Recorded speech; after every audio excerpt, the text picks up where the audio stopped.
Hi, Braveheart. Welcome to Stretching and Strengthening with Aunt Angel, ZGALA. That's me. It's been a heck of a day, and it's that time when I let go of some stress, do a little stretching, and invite you to join me if you feel like it. I like to remind you always to follow your own lead, listen to your own body. Don't do anything that hurts. Remember, there's not one way. You don't have to brush your hair or put on any special outfit in order to check in with yourself, love yourself a little bit more, and let go of some stress. Let's get to it. I'm gonna step back here and start off with a little bit of swinging the arms, as I often do, just to get checking in with the body, checking in with the spine. I'm feeling fine and gray today. It's appropriate. I'm going to take a breath or two just to check in with alignment. If you're following along with me, bring your attention all the way down into the center of the earth and then up through the bottoms of your feet. Excuse me. I had a sudden sneeze. I know my sneezes sound like coughs, don't they? Let's start that again. Bring in your awareness from the center of the earth through the bottoms of your feet and checking in with the alignment. You want your knees, your legs straight but not locked. Your hips over your ankles, your shoulders over your hips, nice and relaxed. Your ears over your shoulders. A lot of times that requires just a little bit of sliding back with the chin these days, lengthening through the back of the head. Now let's take a slow roll down, just starting at the top, going real slow, one vertebrae at a time, just noticing where there's suppleness, where there's stickiness, where there's fluidity, and where there's staccato, as I call it. Coming past the waist, all the way to the hips, and if you like, you can bend your knees to touch the floor. We'll practice straightening them a little, or if it's more comfortable, you can put your hands on your legs. But spend a couple breaths here, relaxing the belly intentionally, relaxing the back, and see if you can get that fold from the hips, which is below the waist. I'm just going to hang here for a breath or so, letting gravity do some unwinding. Maybe jiggle it out a little bit. And let's bend the knees, swing the arms back, and come into a counter stretch. Lifting the eyes, the chest, the palms to the sky. Just a gentle back bend. Still just checking in with the spine, noticing, listening to the body. I'm going to raise the hands and bring those down in front for Tadasana or mountain pose. Just again checking in with the alignment. Up through the bottoms of the feet, through the knees, through the hips. Relaxing the shoulders, lifting the back of the head a little bit to lengthen that cervical spine. And this time let's swan dive down, as I like to call it. So arms out to the side, and you're going to bend again from the hips, not locking the knees. Come down nice and slow and pause at that halfway mark. Just feeling into that. Taking another deep breath and just letting all that go toward the floor or however close you are comfortable to be. Again, you can bend your knees if that helps to touch the floor or just feels good to support your upper body. There's not one way to do it. The point is just to release some tension, release some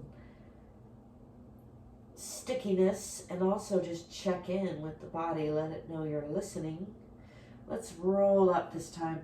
Again, pushing from the bottoms of the feet, starting at the bottom, tipping the tailbone, and just letting the arms hang as you come up one vertebrae at a time, nice and slow.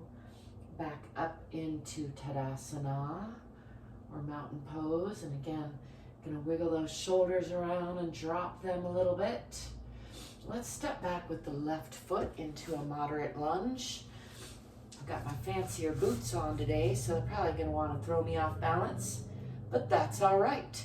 Pull your back hip forward and your forward hip back. Tuck the tailbone under a little bit, and you're looking for parallel lines approximately with your feet and a perpendicular line with your pelvis, so that requires that pulling from back to front and front to back toward the center. Looking for a nice long and strong center line. Let's push onto the diagonal, pushing that back heel out a little bit more. Looking for a nice long line sensation out the heel, through the body, out the fingertips. Try not to crunch up in those shoulders.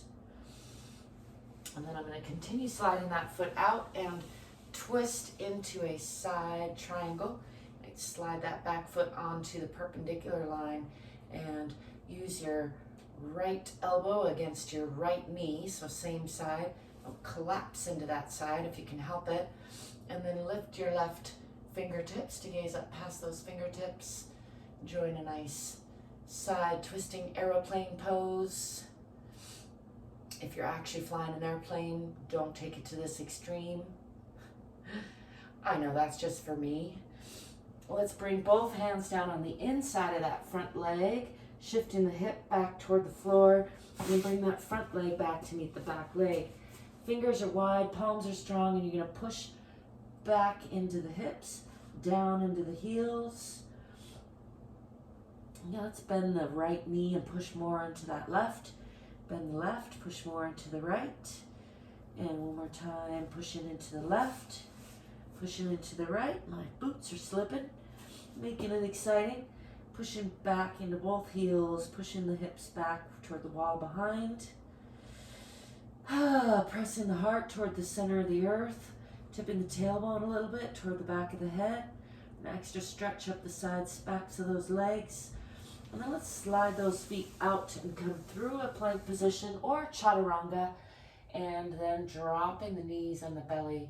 Come into a cobra, pushing up through the shoulders, lifting the chest, lifting the eyes, and getting a nice stretch through the whole front of the body. Can lift the chin as well, really increase that stretch. And just take a moment here to just relax the belly if you can. Really increasing that stretch, letting things let go. And then when you're ready, tuck those toes under and lift the hips again, pushing back into the hips, down into those heels. Again, tipping the tailbone toward the back of the head. Join a nice long line from the fingertips out the tailbone. And then let's step forward with that left foot into a nice deep lunge. Step in between the hands. I like to give a little bounce for that, but don't bounce if you don't like bouncing. It's my rule. Let's bring that back foot forward a little bit and straighten the front leg, aiming your chin for your toes, just draping your upper body over your lower body. Just enjoy a nice heavy sigh there. Letting go of some more stress. And then slightly bend that front knee and step forward with the back foot back into a forward fold. Just hanging here for a breath. Bend the knees, swing the arms back, come again into that counter stretch, maybe a little deeper this time. Lifting the eyes, the chest, the palms to the sky, pushing those hips forward a little bit. And then bringing arms together, bringing them down in front, dropping the shoulders, just relaxing in a nice Tadasana or mountain pose again. Checking in with the alignment, lengthening the back of the head, making sure not to lock those knees. And let's step back on the other side, putting the right foot back. And again, pull your back hip forward, forward hip back, pushing into that back heel. Looking for parallel lines with your feet and a perpendicular line with the pelvis. Tucking the tailbone under a little, really feeling into that nice, long, strong core, supporting your front and your back. And then sliding that foot out a little bit longer. Let's come into a diagonal pose. Just looking for that long line sensation out the back heel, through the body, out the fingertips. And then sliding that foot out a little bit more.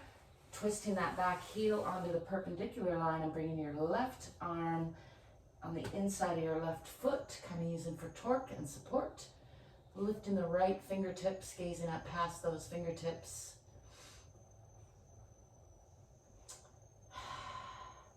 And when you're ready, shift to put both hands down on the floor, shifting your hip toward the floor. That's called closing the hip.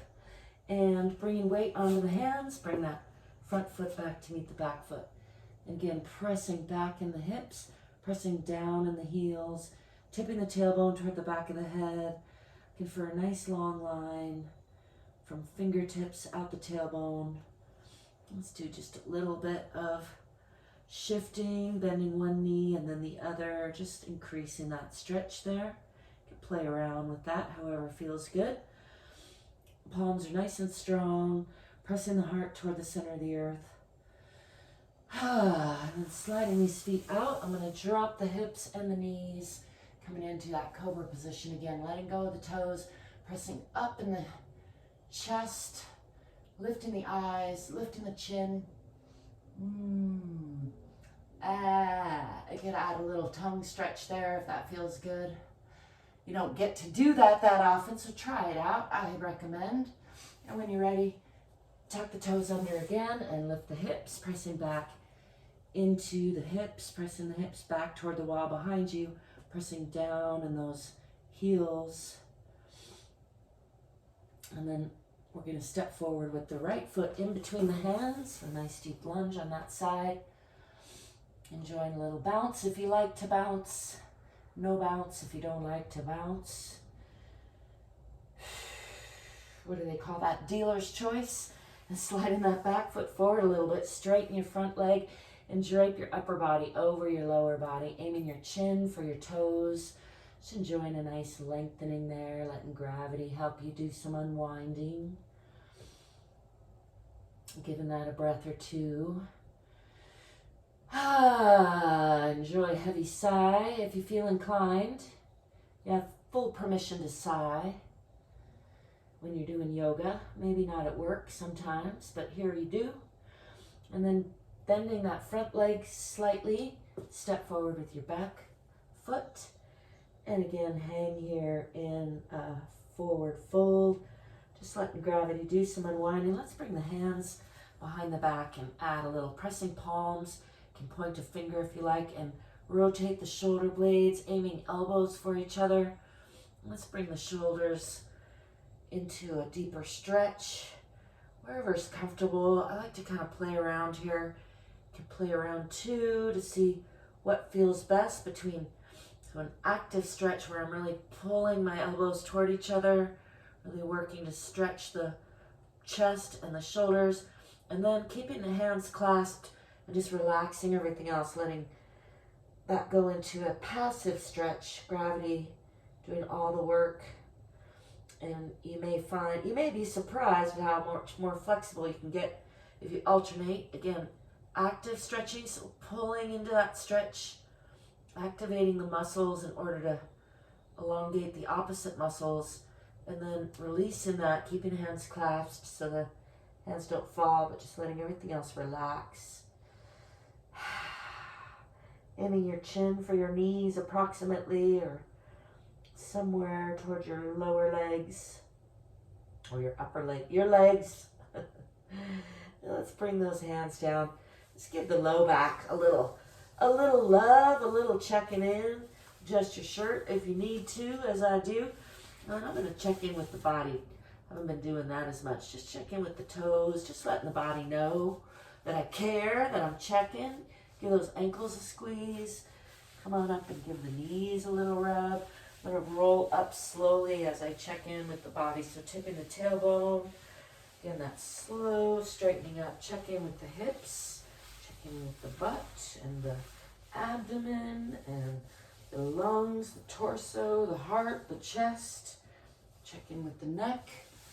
Let's come down the arms. Just giving the body a little check, a little love, a little shaking off.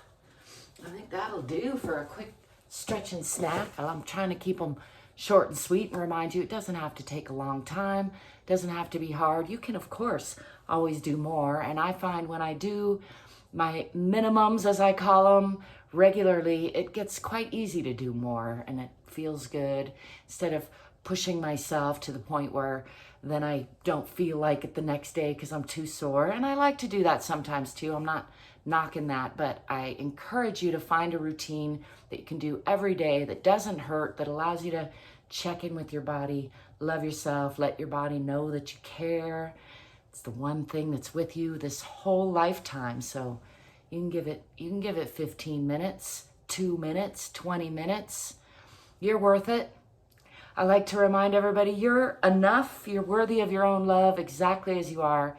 And also you're capable of a lot more than you think. So try it out. Push yourself just a little bit past your comfort zone.